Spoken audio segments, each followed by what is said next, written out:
Alright guys, welcome back to my channel.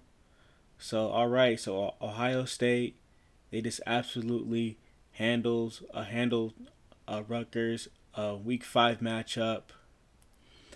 This was one of the most interesting, one of the strangest games. Drama filled, especially at the end it was.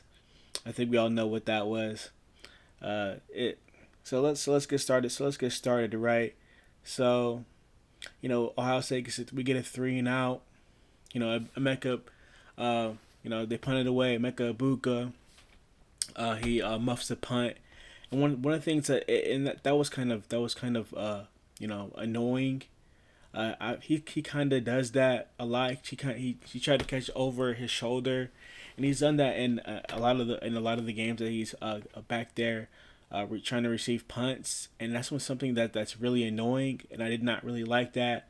So Rutgers, they recovered the fumble, and they scoring 2 plays, so we're down 7-0, and obviously we come back, we score easily. Miyan Williams is a freaking beast.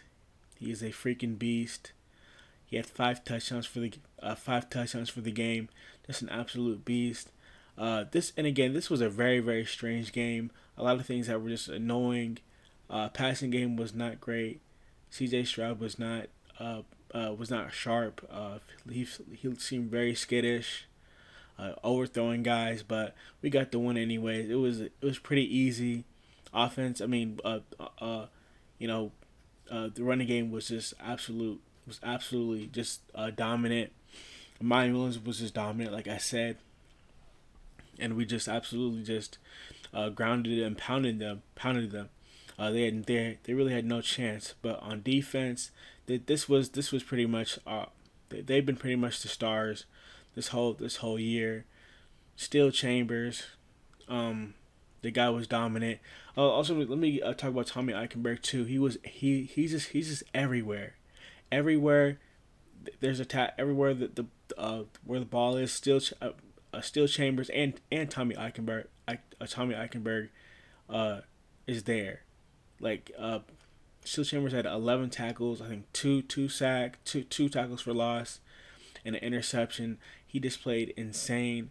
These two guys are superstars. It's crazy what they were last year, and now who they are this year, man. It's just crazy. The change has just it's it's it's absolutely ridiculous. It goes to show you what coaching really does. It changes the whole the whole game, the whole dynamic of this team. Coaching like that was the biggest issue, was coaching. The players didn't believe in the scheme. They didn't believe in the coaches, so they were confused. They didn't play with that edge. They played very tentative and scared, and now they're just going downhill. They're dominating. Another guy I need to give props is Zach Harrison. This guy, we've been extremely hard on him. We wanted him to be another superstar. He was a freak athlete. We thought he could be, another, near Chase Young. And that's our fault. We tend to overhype players sometimes, and they don't turn out to be, what we expect, and we rag on them. But Zach Harrison was great. He's been really really good I think this whole season. Yeah, he doesn't have the sacks and the total number of sacks, but he's been pressuring the quarter, pressuring. He's been doing really really good. I'm happy with him. He was disruptive today. Had a sack fumble. He caused that interception that Steele Chambers got. Just uh, making the making life difficult for the opposing quarterback. So he was super great. One other thing is the injuries again. Once again, injuries piled up. Tyleik Williams got hurt again. I mean, not got hurt. Had a lower leg injury, but he seemed okay. He got up.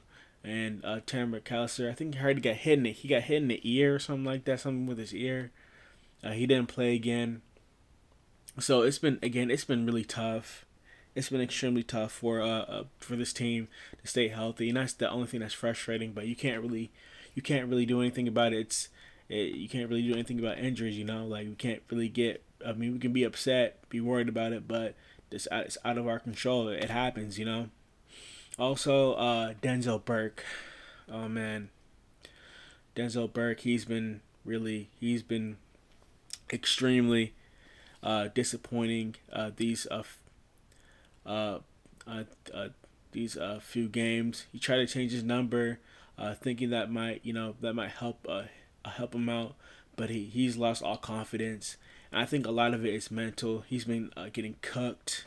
And here's the thing, right? I can understand if it's against elite receivers, even though I wouldn't want him to get cooked by elite receivers. I mean, no one would want that, but he's been cooked by below average receivers. These guys aren't even great. The only really good receiver he really went up against was that Fleming guy. He has just been so disappointing, and it's time. It's time for him to sit. Let someone else go, and that's the thing. We're starting freshman corners, which is not really ideal.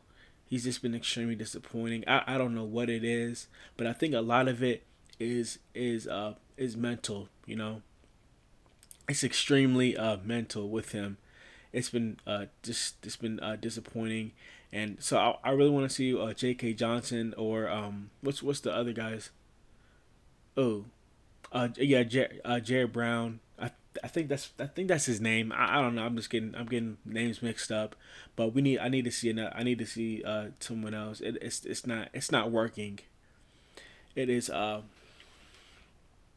not working at all. Again, let me go back. So let me go back to the C.J. Stroud. Let me go back to the C.J. Stroud.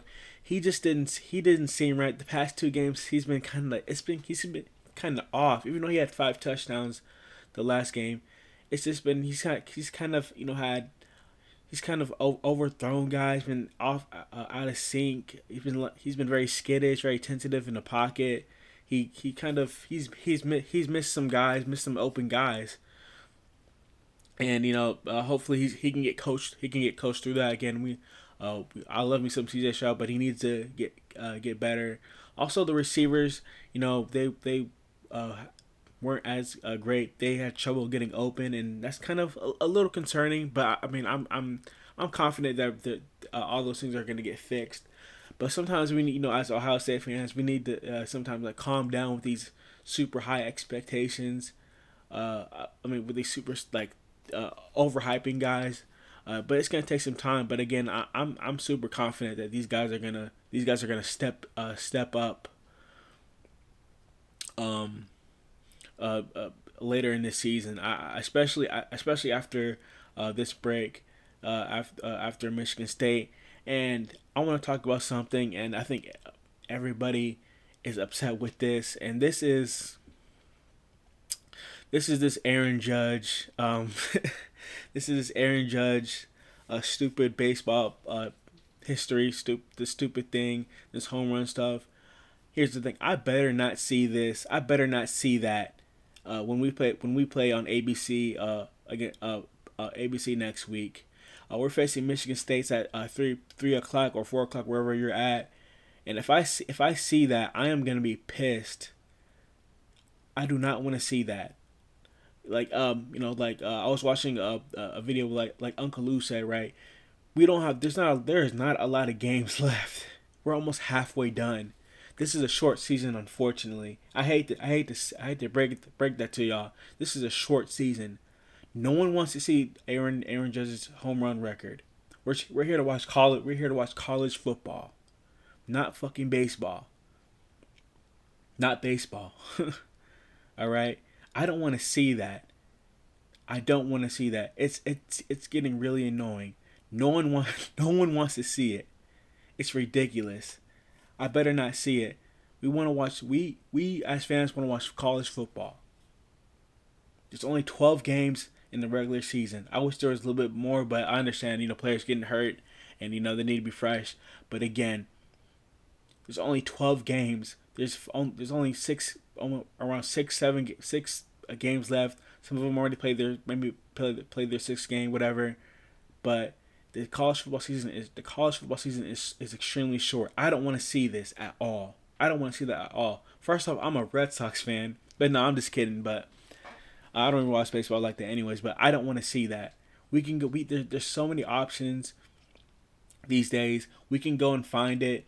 There's so many streaming options, so many sports package options that you can have on cable. No one wants to see that. All right, guys.